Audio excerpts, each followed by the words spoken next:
Halo semua, welcome to my vlog. Saya Ardani ingin menjelaskan kepada kalian tentang bagaimana cara pengolahan kayu dari bahan mentah menjadi bahan produksi. Yuk, mari kita simak secara seksama. Pertama-tama, pohon yang sudah ditebang dibawa ke tempat penggergajian. Di proses ini dinamakan sawmill atau gesek kayu dengan mesin bensau. Batang pohon dibelah dan dipotong sesuai ukuran yang dibutuhkan. Misal panjangnya 4 meter, 3 meter, dan tebal 2 cm atau 3 cm sesuai kebutuhan produksi di pabrik masing-masing. Beginilah gambarannya setelah kayu dibelah dan menjadi bentuk balken. Jika kayu sudah membentuk balken, proses berikutnya adalah pengawetan kayu atau yang disebut vakum. Kayu ditata ulang hingga rapi sebelum dimasukkan ke dalam tabung vakum. Setelah ditata, kayu siap dimasukkan ke dalam tabung vakum dengan bantuan forklift untuk mendorong supaya kayu bisa masuk ke dalam tabung vakum. Proses masuknya kayu ke dalam tabung vakum bersamaan dengan proses keluarnya kayu yang sudah divakum sebelumnya.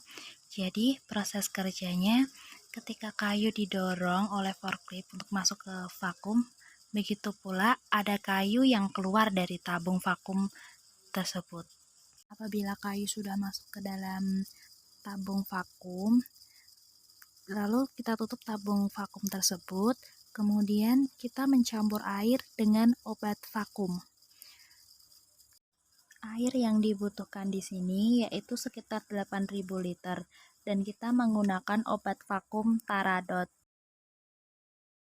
Dengan tekanan 12 bar, proses vakum ini memakan waktu 45 menit sampai 1,5 jam, tergantung dari tebal kayu.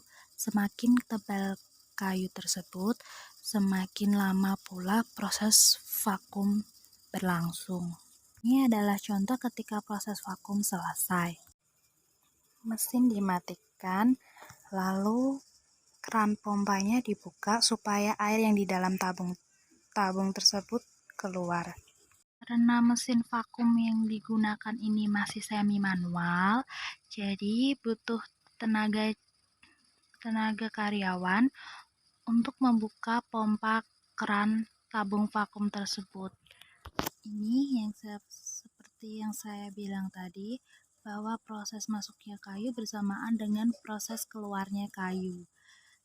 Kayu yang sudah keluar dari tabung vakum akan diambil oleh forklift dan dibawa ke tempat proses selanjutnya.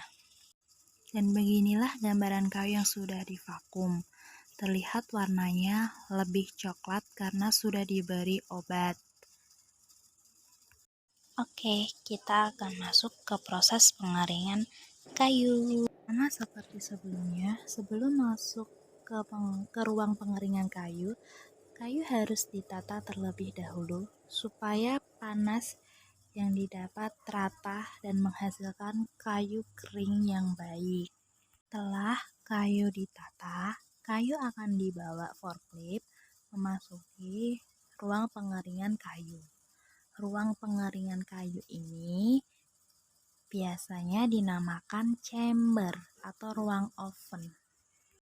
Chamber yang kita punya memiliki ukuran dengan lebar 6 meter, tinggi 4 meter, dan panjang 4 meter. Biasanya bisa berisi kayu 50-60 kubik. Proses pengeringan kayu ini biasanya disebut dengan kiln dry. Pengeringan kayu bisa berlangsung selama 14-21 hari untuk kayu keras. Lama estimasi pengeringan kayu juga disesuaikan dengan ketebalan kayu ya.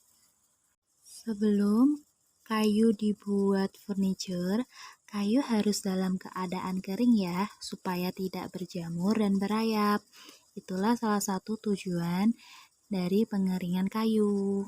Dan ini adalah contoh ruang oven yang sudah ditutup.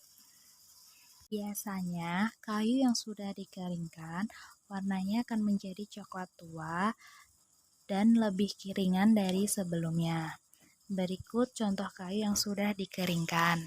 Setelah proses kiln dry, proses selanjutnya yaitu proses molding.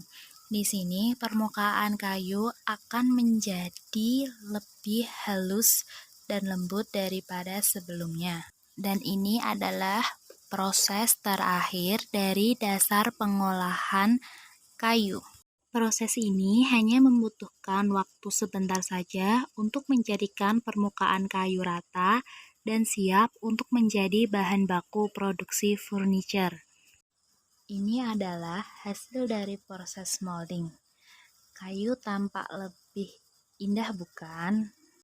Sekian penjelasan proses pengolahan kayu dari saya. Mohon maaf apabila ada kata-kata yang kurang berkenan. Terima kasih sudah menonton.